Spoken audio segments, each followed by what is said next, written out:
I think someone's been drugging me. That's the most logical explanation I've got right now for what's going on. That or a mental disorder. But I can't think of anyone in my family that's ever suffered from anything worse than seasonal depression, so I'm not sure that really fits the bill. I thought about calling my mum, but I don't think I even have a number anymore. We haven't spoken in years, and I don't really want the first thing we talk about to be my mental health. I just woke up maybe an hour ago, but I don't remember really going to sleep. I remember going to bed, making a Costco run for more men's one a day, and I think it must have been around then that I finally drifted off. But when I woke up, I was curled up in the closet almost 24 hours after I went to bed. The back of my neck hurts, probably from sleeping in the closet, and I'm incredibly thirsty, which is why I think someone's been drugging me. I read somewhere that people get really dehydrated after being roofied, and especially given that I don't remember actually getting into the closet, and I'm fairly certain that I slept the past 24 hours away.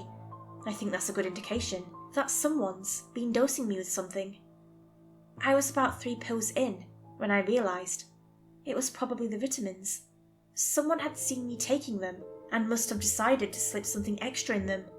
That's gotta be it. Except for some water from the top, I don't think I've eaten or drank much else. I think I'll make the Costco run after all. The more I think about it, the more I'm certain that someone's been watching me.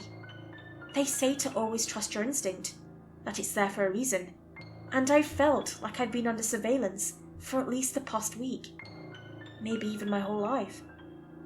That's got me thinking about Roach again, and the more I think about it, the more I'm convinced I really don't know him.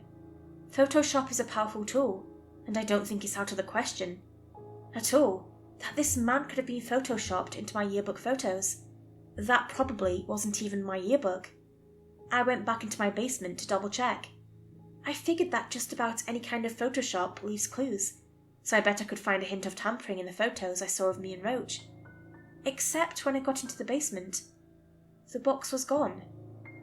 I distinctly remember putting it up on the shelf next to the window, because I stumbled down off the chair and hit my side on the desk, which is why I had those 3 bruises on my thigh. And now the box is nowhere to be seen, which tells me one undeniable fact. Someone has been in my house. It was this chain of thinking that has gotten me now thoroughly convinced that I'm being tested on, probably by the government. I think Roach is some sort of code name, and that someone is watching me to see what I do in certain situations, which would be why they drugged me last night. They probably have my whole house bugged. There's nobody outside, at least as far as I can see, but that doesn't mean they're not parked in some van around the corner, or even sitting in the house next door, listening to everything I do, watching every move I make. I heard on the news somewhere that covering things in metal can scramble signals, so all I need to do is just cover whatever listening devices they have planted in my house with some aluminium foil, and I should be in the clear. I started out with the wall outlets, and got about halfway done when I realised how ridiculous I was being. There was an easier solution.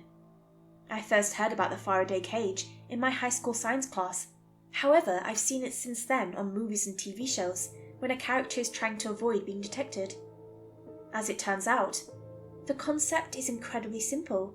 In order to prevent wireless signals from getting in or out of a particular room, all I had to do is cover every inch of the room in a few layers of chicken wire that would stop whatever listening devices or cameras that are planted in my house from broadcasting to whomever is watching me. A better solution would be covering everything in aluminium foil, but the more I thought about it, the more I realised I probably wouldn't be allowed to buy so much aluminium foil at one time. I'd have to go from store to store buying as much as I could without seeming suspicious, and I'd probably be followed the whole time anyway. I decided to be in and out of the store with all my supplies as quickly as possible, so the chicken wire would have to do for now. Then slowly, I could acquire the aluminium foil. I chose a room in the basement, the storage room. The only way in or out is through the door, so if the people listening in on me find out what I'm doing, there'll be no way for them to sneak up on me. It took most of the day, but now I'm in a fully covered Faraday cage. Not even my cell phone works in it. I moved my bed down there so I can start sleeping in the Faraday cage instead of my room, and I feel safer already. I think maybe if I got a dog, I would feel even better. Something big like a pit bull maybe, but even something small would be fine too. That way, I could have something that could keep me company and maybe wake me up if someone came into the house. I think this is going to be the best night's sleep I've had in a long time. Edit. There are people in my house. I can hear them moving around upstairs. I think they're looking for me. I wish I had a gun.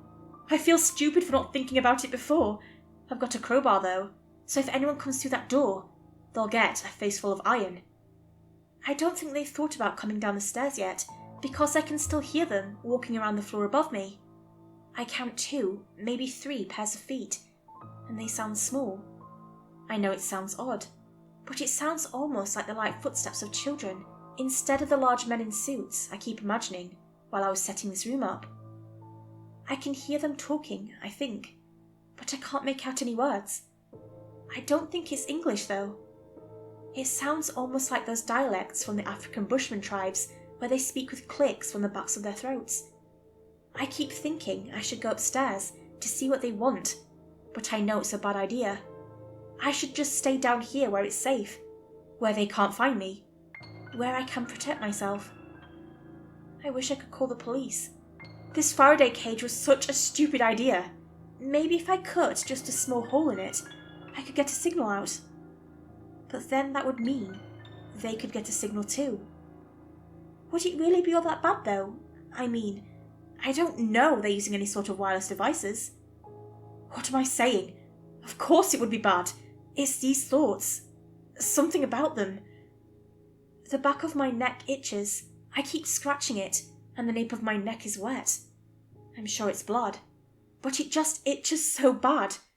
I should have a doctor look at it. Maybe I have a parasite. I think I can feel it moving around the bottom of my skull. A slow sort of vibration, like a hornet trying to take flight. Maybe the people upstairs could help me figure out what it is. Why would they be able to know that? God, I'm losing it. I don't think these thoughts are mine. I think someone or something is putting these thoughts in my head. They sound like me, but it feels like an imposter is trying to take the driver's seat. They're in my head. That's the only explanation. The people upstairs are in my head. They're starting to move more quickly now. The footsteps are running back and forth from the living room to my bedroom. They know I'm not there. God, my head hurts. I wish I had more vitamins. Maybe they would help. I need to go upstairs. They're waiting for me. They're never going to leave unless I make them leave. Or go with them. No, that's crazy. I need to fight. It's so dark in here. I'm going to go upstairs, just to look.